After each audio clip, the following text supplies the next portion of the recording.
పరిస్థితులు బాగున్నప్పుడు అందరూ వచ్చి కలేస్తారు, పెనేస్తారు.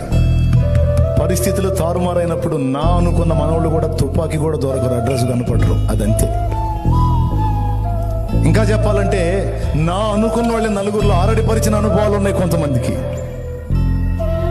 నా అనుకున్న వాళ్ళ నవ్వుల పాలు చేసిన అనుభవాలు ఉన్నాయి కొంతమందికి.